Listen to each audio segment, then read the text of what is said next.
Le ministre de l'Intérieur qui était auditionné au Sénat hier par la mission d'information sur les moyens d'action et les méthodes d'intervention de la police et de la gendarmerie. Est-ce qu'il y a un problème avec la doctrine de maintien de l'ordre en France? Il y a un problème avec l'ordre public en France. Et c'est là-dessus que Christophe Castaner ne rend pas assez compte.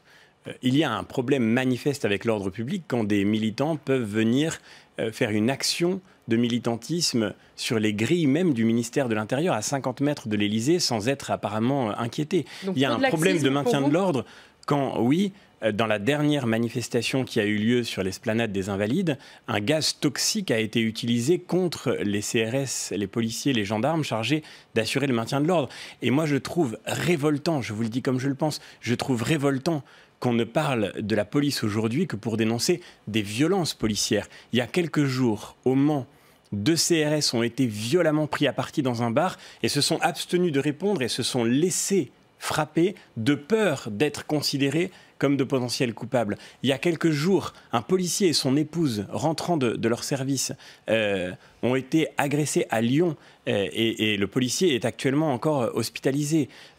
Au fond, je crois qu'on ne mesure pas assez la violence que vivent au quotidien les policiers dont ils sont les victimes et non pas les coupables. Lorsque des policiers commettent des dérives, il faut évidemment que ces dérives soient sanctionnées. Il faut qu'elles le soient d'autant plus que la force publique qui leur est confiée les engage à une responsabilité singulière. Mais comment se fait-il qu'on parle sans cesse de quelques cas de dérive et que jamais on ne parle, que jamais on insiste, que jamais on ne met en lumière ce que vivent aujourd'hui les policiers et les gendarmes dans notre pays? Moi, je voudrais dire, je suis impressionné que des hommes et des femmes choisissent de continuer d'assumer leur mission pour notre sécurité, pour notre paix, alors même qu'ils sont l'objet d'une suspicion permanente et qu'ils doivent faire face quotidiennement à une violence aussi intense. Il y a encore 48 heures. Pour préciser votre pensée, quand vous dites qu'il y a un problème avec l'ordre public, est-ce que clairement ça veut dire qu'il y a trop de laxisme?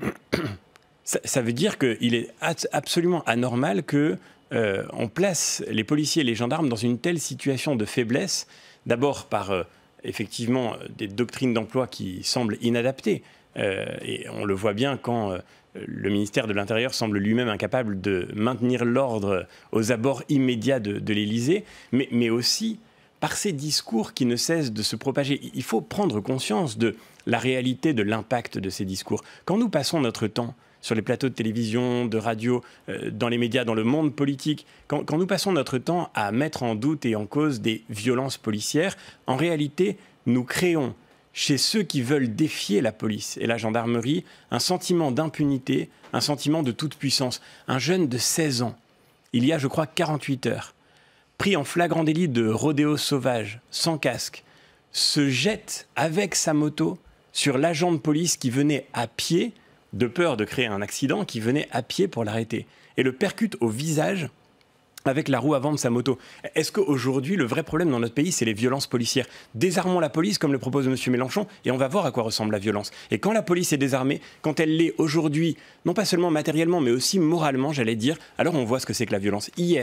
Avant-hier, à Vaux-en-Velin, un enfant de 5 ans est percuté par un jeune en motocross. Il est actuellement dans le coma, je crois. En tous les cas, son pronostic vital est engagé.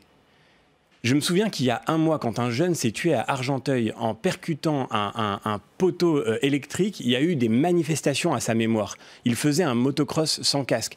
Il y a eu des manifestations à sa mémoire. Qui parle aujourd'hui de cet enfant de 5 ans percuté dans un rodéo? Qui en parle? Je crois qu'il y a une asymétrie dans le rapport à la violence dans notre pays qui est extrêmement grave, parce que quand on passe notre temps à suspecter la violence dans l'autorité, on désarme l'autorité et on voit ressurgir la véritable violence. Un mot au-delà